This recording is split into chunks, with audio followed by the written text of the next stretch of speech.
Bon matin tout le monde, bon dimanche, heureux d'être avec vous. Aujourd'hui, on va partager la parole de Dieu. On est dans le renouvellement de l'intelligence et Dieu a commencé à faire une œuvre extraordinaire. Merci d'être là ce matin. Textez aux autres, souhaitez-leur la bienvenue, saluez vos amis et soyons proactifs dans cette période de temps où les choses semblent négatives, mais je vous rappelle que nous sommes peut-être au milieu de ce que le monde appelle une crise, mais vous et moi, nous sommes en Christ. Eux sont en crise, nous, on est en Christ. Je remercie le Seigneur que Dieu nous a gardés et que Dieu vous garde. Soyez bénis, vous, votre famille. Alors, je vous rappelle que Jésus est le même. Christ, pas Christ, Jésus est le même hier, aujourd'hui, éternellement. C'est un Dieu de miracle et que Dieu fasse un miracle pour toi aujourd'hui. Qu'il t'accorde la délivrance que tu désires, la guérison que tu as besoin. C'est pas en vain que tu as persévéré. Dieu va manifester cette guérison pendant que je parle aujourd'hui. Dieu a un message pour toi et le Seigneur va faire son miracle et ta délivrance va arriver dans ta vie. Dieu va faire l'impossible. Je vous rappelle que quand on parle du renouvellement de l'intelligence, ça nous amène dans la foi. Je vous donne l'exemple de David. Tout le monde connaît, en général, chrétien qui a vécu quelque temps dans la Bible, c'est dit « L'Éternel est mon berger », le psaume 23. Mais remarquez ce qu'il dit, la confession de David. « L'Éternel est mon berger, je ne manquerai de rien. Il me fait reposer où? Dans de verts pâturages. Il me dirige vers les eaux paisibles. Il restaure mon âme. » Voyez-vous? David a besoin d'avoir une âme restaurée, renouvelée. Continuez, il dit, « Il me conduit dans le sentier de la justice à cause de son nom. Et quand je marche dans la vallée de la mort, je ne crains aucun mal. » Au milieu du COVID, au milieu de maladies, au milieu, je ne crains aucun mal, car tu es avec moi. Il est avec toi. Ta houlette et ton bâton me rassurent, tu dresses devant moi une table en face de mes adversaires. Et il dit, tu oins d'huile ma tête, ma coupe déborde. Oui, le bonheur et la grâce m'accompagneront tous les jours de ma vie. Combien? Tous les jours. Aujourd'hui, le bonheur et la grâce t'accompagnent. Il faut que toi, tu deviennes conscient que le bonheur et la grâce te suivent, mais marche avec eux. Il dit, j'habiterai dans la maison de l'Éternel jusqu'à la fin de mes jours. Non pas je vais habiter avec l'Éternel, mais j'habite dans la maison de l'Éternel, dans la présence de Dieu. Alors, vous voyez que David, dans sa confession, confessait. Et vous et moi, on a besoin de confesser ce que Dieu déclare de nous, ce que Dieu dit de nous. Alors, en résumé, si on parle, par exemple, la semaine passée, on a parlé de la nouvelle naissance. Pourquoi c'est important? Écoutez-moi bien ici.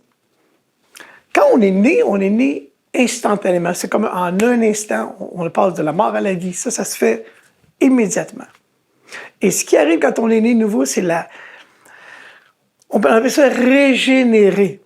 Dans le mot régénérer, il y a le mot gène, qui veut dire comme la genèse, un nouveau commencement, une nouvelle nature. Et la Bible dit qu'on est né de l'Esprit. Donc, il y a deux choses qui se passent. Non seulement Dieu enlève ton péché, mais il te donne son Esprit.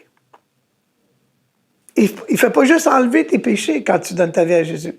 Il te donne l'Esprit de son Fils. Alors, pourquoi le renouveler l'intelligence? La différence, c'est qu'une fois que tu es né de nouveau, tu as une nouvelle nature. Une nouvelle nature, c'est comme, imagine que tu as une nouvelle voiture. Tu dois réapprendre comment ça se conduit, la largeur, la grandeur, tu dois tout réapprendre. De la même façon, ta vie aujourd'hui, tu dois réapprendre. Pourquoi? Parce qu'on a été éduqués par les ténèbres, le négatif. Avez-vous remarqué qu'il n'y a pas d'école de négatif? Pourquoi? La seule fois que les gens ont parlé de faire une école sur le négativisme, comment montrer aux gens comment être négatif, les deux personnes se parlaient, puis l'un a dit à l'autre, « Qu'est-ce que tu penses si on commencerait une école sur le négatif? » L'autre a répondu, « Ça ne marchera pas. » Il n'y a jamais eu d'école. C'est pour ça que vous avez besoin d'enseigner le positif à vos enfants, mais jamais le négatif, parce que c'est naturel.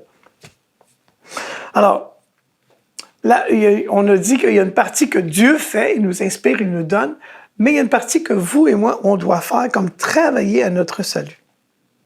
Et la différence, c'est que au lieu d'être le centre de notre vie, Jésus devient le centre de ta vie, de ton intérêt. Tout ce que tu faisais pour toi, maintenant tu le fais pour lui. On va plus loin. C'est pour ça qu'il dit, il faut connaître la volonté de Dieu. Connaître la volonté de Dieu, c'est un privilège. Parce qu'une fois que tu connais sa volonté, que tu fais la volonté de Dieu, tu rentres dans sa bénédiction. Romains 12:2 dit, il faut, pour connaître la volonté de Dieu, il dit, je vous exhorte donc, frères, par les compassions de Dieu, offrez vos corps comme un sacrifice vivant, saint, agréable à Dieu, qui serait de votre part un culte raisonnable. En d'autres mots, c'est la réaction normale de quelqu'un qui vient d'être sauvé de la perdition éternelle. Il dit, ne vous conformez pas au siècle présent, pensez pas comme eux, n'agissez pas comme eux, mais soyez transformés par le renouvellement de votre intelligence. Alors, le salut immédiatement, mais le renouvellement jour après jour, étude après étude, prédication après prédication, gloire en gloire, afin que vous discerniez quelle est la volonté de Dieu, ce qui est bon, ce qui est agréable et ce qui est parfait. Alors, rappelez-vous, ce que ça veut dire, c'est que nous sommes en guerre spirituelle. On a vu dans une des prédications qu'il y a deux puissances à l'œuvre au niveau spirituel. 2 Corinthiens 10, 3 et 5 dit « Nous marchons dans la chair, mais nous ne combattons pas selon la chair, car les armes avec lesquelles nous combattons ne sont pas charnelles, mais elles sont puissantes par les vertus de Dieu. » Pour renverser quoi? Les forteresses. Et ici, il va plus loin, il dit « Nous renversons le raisonnement et toute hauteur qui s'élève contre la connaissance de Dieu, et nous amenons nos pensées, quoi? On a dit captifs à l'obéissance de Christ. Nous sommes prêts à punir les désobéissances lorsque votre obéissance sera complète. En d'autres mots, tout ce que Christ a fait pour nous doit être le centre, le filtre de nos pensées. Nous sommes le résultat de l'œuvre de Christ. Maintenant, tu entends les prédications, voici comment l'ennemi arrive. Tu entends la prédication, la Bible dit que la parole est comme une semence qui vient semer dans ton esprit la parole de Dieu. Mais qu'est-ce qui arrive? Quand je prêche, l'ennemi vient aussi. L'ennemi vient te voir à la maison quand je prêche, il vient te distraire, il vient te faire penser à d'autres choses, il vient Juste pourquoi? Parce que si tu entends la parole, tu la reçois. Ça transforme ta vie. Ça va faire pour toi ce que tu ne peux pas faire par ta chair. Alors l'ennemi fait tout pour pas qu'il y ait cette connexion divine de toi, ton esprit et la parole de Dieu. Mais l'ennemi ne fait pas seulement tenter de te distraire. Il vient semer ses propres paroles en toi. Par exemple, l'ennemi te dit, quand il y a une bénédiction, que je prononce une bénédiction sur toi, il te dit, non, c'est pas pour toi, c'est sûrement pour un autre. Tu n'as pas la foi pour recevoir cette promesse-là. Ou encore, il te rappelle de tes erreurs. Pendant même que je prêche, il te prêche aussi. Quand c'est une instruction ou une réprimande, au lieu de recevoir la réprimande, l'utiliser, non, il t'accuse. Tu te sens accusé. Ah, pasteur a dit ça, ça doit être moi, tu te condamnes. Dieu ne vient pas te condamner. Ou encore, quand on parle de miracle, il te fait raisonner dans la chair. Mais comment est-ce possible? C'est impossible si on parle dans la chair. Rien n'est possible. Là, au niveau spirituel, la chair ne peut rien faire. Mais la Bible nous dit que l'Esprit t'a choisi, m'a choisi de recevoir sa grâce et renverser le plan de l'ennemi dans ta vie. Et aujourd'hui, on renverse le plan de l'ennemi. Tout ce que l'ennemi voulait faire dans ta vie, ça va se tourner vers tes ennemis. Ceux qui ne t'aiment pas sans raison. Le raisonnement charnel, elle a des façons que l'ennemi utilise pour t'aveugler. L'ennemi veut te faire oublier ce que Jésus a payé pour toi, ce qu'il a fait pour toi, pour pas que tu rentres dans l'héritage que Jésus a pour toi. Isaïe 1, 18 dit « Venez, plaidons ». Le mot « plaidons » ici, c'est « Venez, discutons ensemble, parlons ensemble, raisonnons ensemble ». Quand vous raisonnez, il y a un raisonnement qui est logique de la terre, mais il y a un raisonnement qui est divin. Par exemple, si Dieu déclare quelque chose, Dieu est fidèle. Donc, mon raisonnement, c'est qu'il est fidèle et sa fidélité va produire le fruit. La Bible dit ici, « Si vos péchés sont comme le crémoisi, ils deviendront blancs comme neige. S'ils sont rouges comme la pourpre, ils deviendront comme, comme la laine. Et si vous avez de la bonne volonté, si vous êtes docile, vous mangerez le meilleur produit du pays. » En d'autres mots, Dieu dit, une fois que le renouvellement se fait, vous allez avoir la bénédiction se manifeste. C'est pour ça que c'est important pour vous d'écouter. Parce que si vous comprenez, la lumière vient, tout devient clair, tout devient plus facile. Mais Satan est toujours là pour vous accuser, vous faire ressentir coupable. Mais Dieu, quand Dieu vous parle, il vous convainc et vous emmène à la repentance. En d'autres mots, vous emmène à changer. La repentance, c'est un changement de pensée. C'est tout. Donc, Dieu veut vous emmener à penser différemment. Quand on parle du coronavirus, c'est pas simplement un virus, c'est une guerre spirituelle en même temps. Parce que regardez combien de gens, violence au foyer, contre les femmes. Et il faut prier pour ça, que Dieu vienne au secours, qu'on ait de l'aide à ce niveau-là spirituel. L'air, quand il y a ce genre de situation, l'air est rempli de négatif. Les gens sont découragés, ils pensent au suicide.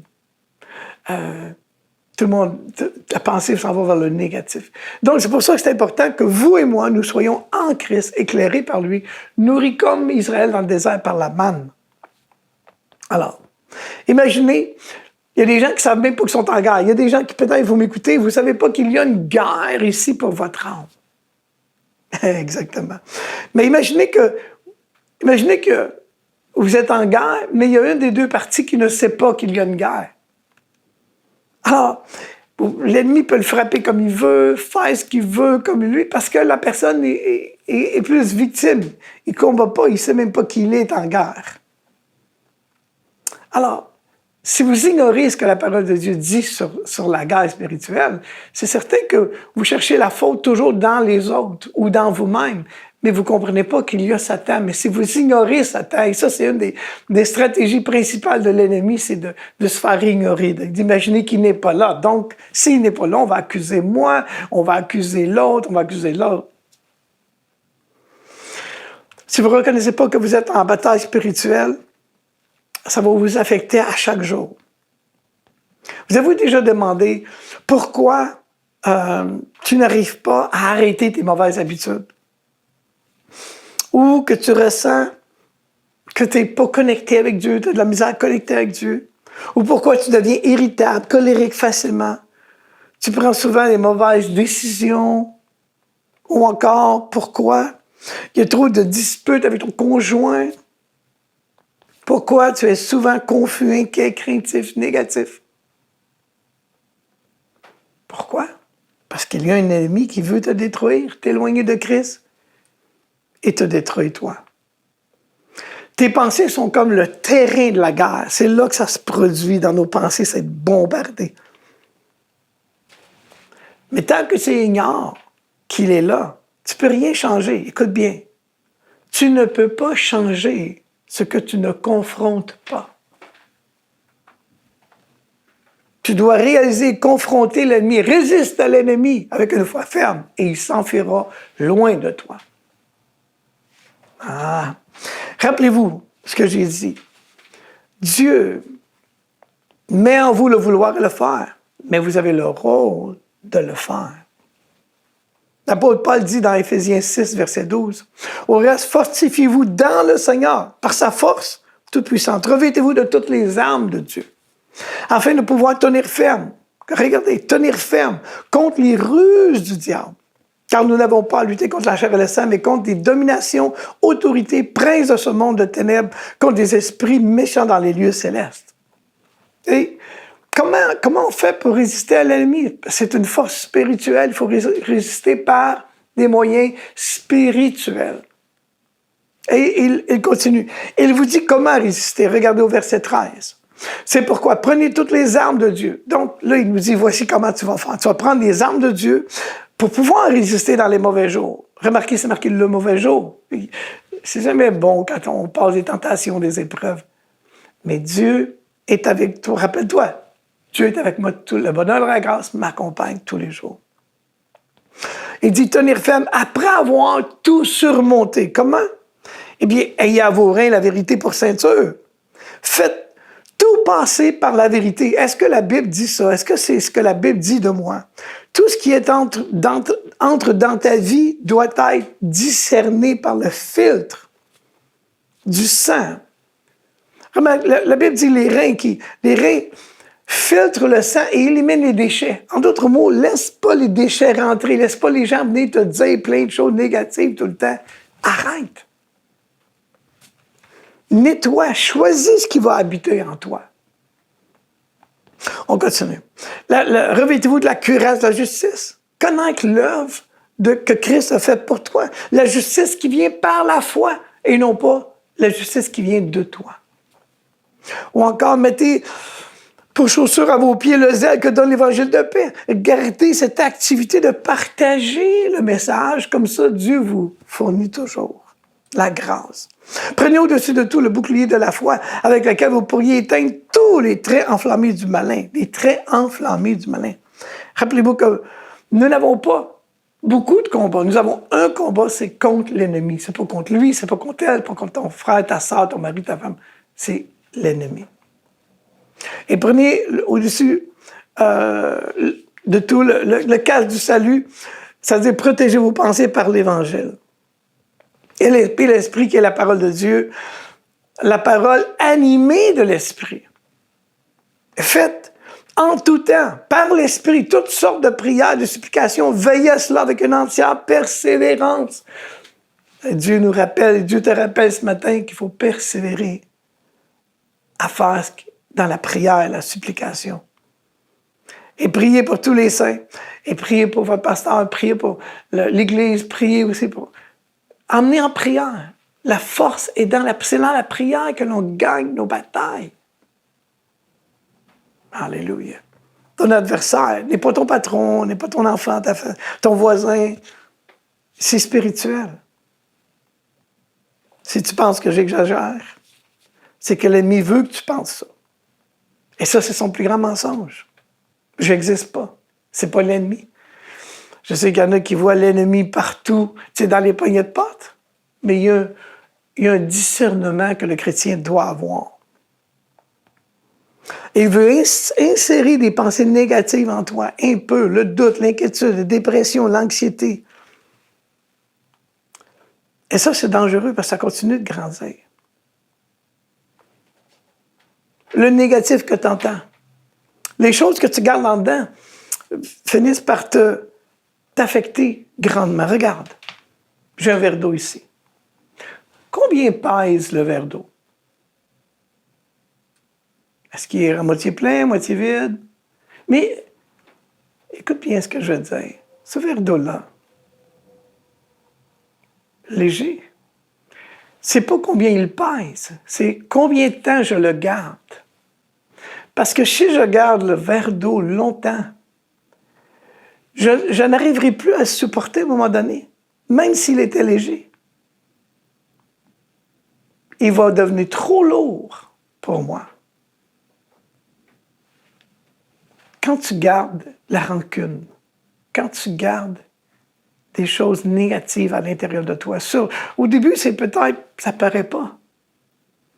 Mais avec le temps, ils vont affecter ta vie au point qu'ils vont détruire ta vie.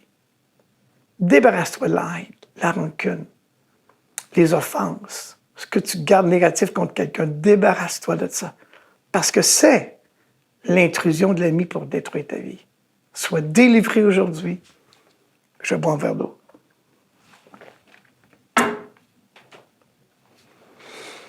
Ça semble petit, mais ça devient lourd avec le temps.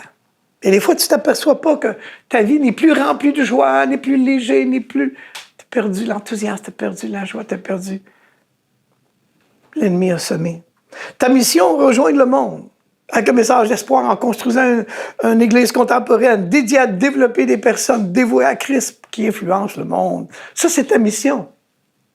Mais la mission de l'ennemi, c'est détruire ta mission et détruire toi pour détruire ta mission.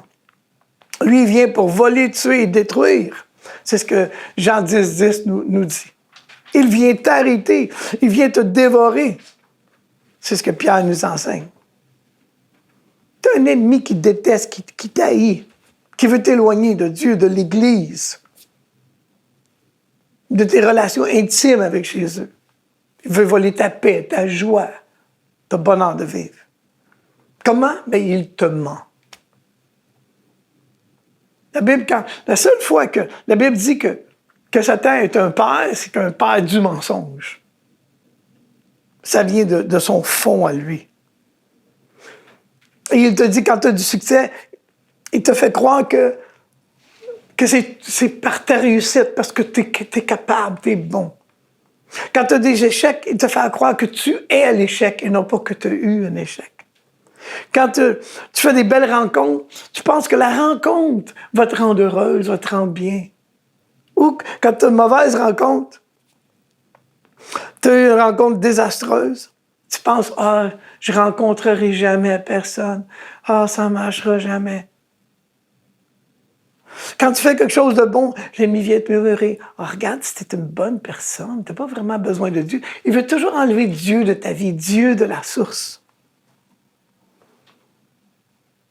Quand tu parles sévère à une personne, tu dis, tu es une personne terrible, regarde, tu n'as pas su te contenir aussi. Il fait grandir tes erreurs. Quand tu veux éviter des péchés, de convoitise et des autres sortes de péchés, il te dit, non, c'est pas si grave, tout le monde le fait. Tu dois rééduquer ton intelligence, cesser de croire dans les mensonges et croire dans la vérité. La parole de Dieu est la vérité. Parce qu'il y a deux sources d'inspiration. Romains 8,5 nous parle. Ceux qui, en effet, qui vivent dans la chair, s'affectionnent aux choses de la chair. Ton affection te montre ton attachement. T'es-tu attaché aux biens terrestres, les choses que tu as, ou tu es attaché à lui? Tandis que ceux qui vivent selon l'esprit s'affectionnent aux choses de l'esprit. L'affection de la chair, c'est la mort. L'affection de l'esprit, c'est la vie et la paix. L'affection de la chair est d'inimitié contre Dieu, parce qu'elle ne se soumet pas aux lois de Dieu. Elle ne le peut même pas. Ceux qui vivent dans la chair ne sauraient plaire à Dieu. Mais pour vous, vous vivez pas selon la chair, mais selon l'esprit. Si du moins l'Esprit de Dieu habite en vous, car si quelqu'un n'a pas l'Esprit de Dieu, il ne lui appartient pas. En d'autres mots, si tout ce que je dis ne t'intéresse pas, c'est quelque chose que... C'est parce que tu lui appartiens pas. Parce que les brebis entendent ma voix et ils me suivent. Proverbe 23, 7 dit, car comme un homme pense, tel il est dans son âme. Voyez-vous, la façon que tu penses, c'est la façon que tu finis par être. Alors, quand vous pensez, ayez le filtre. Dans Philippiens 4, 8, ça dit ceci. C'est 4, 4. Réjouissez-vous toujours dans le Seigneur, je le répète, réjouissez-vous, je le répète, réjouissez-vous, je le répète, réjouissez-vous. Que votre corps soit... que votre douceur soit connue de tous les hommes, le Seigneur est proche, ne vous inquiétez de rien, mais en toute chose, faites connaître à Dieu vos besoins à Dieu par des prières, des supplications et des actions de grâce. Et, regardez, et la paix de Dieu, qui surpasse toute intelligence. On ne parle pas d'une paix, c'est sur la plage, tranquille, non, une paix qui surpasse l'intelligence. Gardera vos cœurs et vos pensées en Jésus-Christ. Ça ne dit pas que de vous garder vos pensées. Ça dit que, premièrement, vous devez donner à Dieu les soucis. Dieu vous donne la paix. La paix garde vos pensées en Jésus-Christ. Est-ce que vous m'entendez comme il faut? Essayez pas de dire, OK, je vais faire... Non. Premièrement, emmenez vos soucis à Dieu. Dieu entend. Ensuite, lui, il vous donne la paix. La paix vous amène à penser à lui. Au reste, il dit, quand quelqu'un vient vous parler, tu dis, attends une minute. Que tout ce qui est vrai, est-ce que c'est vrai? Que tout ce qui est honorable, ce que tu veux me dire, est-ce que c'est honorable? Que tout ce qui est juste, est-ce que c'est juste? Que tout ce qui est peu, est-ce que c'est peu? Tout ce qui est aimable, tout ce qui mérite l'approbation, tout ce qui est vertueux et digne de louange soit l'objet de vos pensées. Avant que quelqu'un vous parle, posez-y le verset. Philippiens 4:8, si ça ne passe pas là, je ne veux pas le savoir. Il dit, ce que vous avez appris, reçu, entendu de moi, c'est ça que vous devez pratiquer pour que le Dieu de paix soit avec vous. Alléluia, j'ai presque fini, ça va bien? On comprend des choses, que Dieu vous délivre aujourd'hui, qui brise les chaînes, qui vous donne la joie, l'enthousiasme, qui vous donne la joie de vivre. Regardez, Colossiens 3. Si donc vous êtes ressuscité avec Christ, donc on est ressuscité avec Christ. Jésus n'a pas ressuscité tout seul, il vous a emmené avec lui. Il dit, cherchez les choses d'en haut, où Christ est assis à la droite de Dieu. Affectionnez-vous aux choses d'en haut et non à celles qui sont sur la terre. Soyez délivrés d'être attachés à toutes les affaires, les choses. Attachez-vous aux dons spirituels, attachez-vous à l'amour de Dieu, attachez-vous à l'Église de Dieu, attachez-vous aux choses qui comptent, qui sont éternelles. Et il dit, car vous êtes morts et votre vie est cachée avec Christ en Dieu.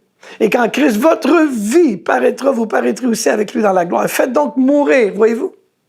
Maintenant, il nous a établis, vous êtes là, vous êtes cachés avec lui. Maintenant, qu'est-ce que vous devez faire? Faites mourir les manques qui sont sur la terre, l'impudicité, l'impureté, les passions, les mauvais désirs, la cupidité qui est une idolâtrie.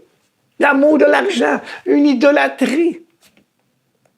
C'est à cause de ces choses que la colère de Dieu vient sur les fils de la rébellion, parmi lesquels vous marchiez autrefois, lorsque vous visiez dans ces péchés. Mais maintenant, renoncez à toutes ces choses, à la colère, l'animosité, la méchanceté, la calomnie, les paroles déshonnêtes qui pourraient sortir de votre bouche. Ne mentez pas les uns aux autres, vous êtes dépouillés du vieil homme et de ses œuvres, ayant revêtu l'homme nouveau qui se renouvelle dans la connaissance. Voyez-vous, renouvellement, connaissance.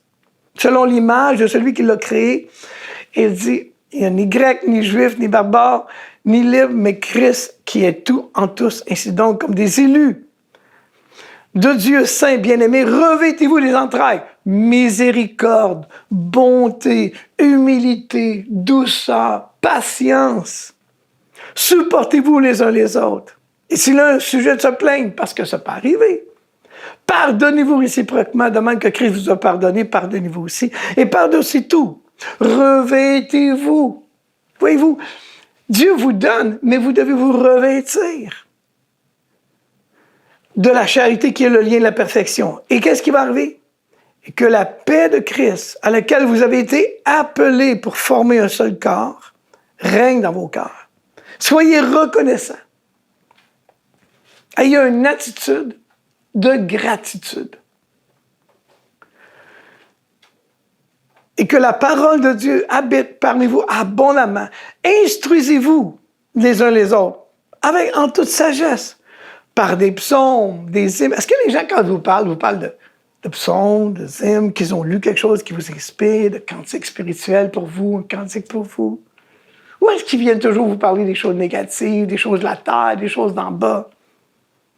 Chantant à Dieu dans vos cœurs, sous l'inspiration de la grâce, et quoi que vous fassiez, en parole, en œuvre, faites tout dans le nom du Seigneur Jésus, en rendant par lui des actions de grâce à Dieu qui est le Père. Voilà.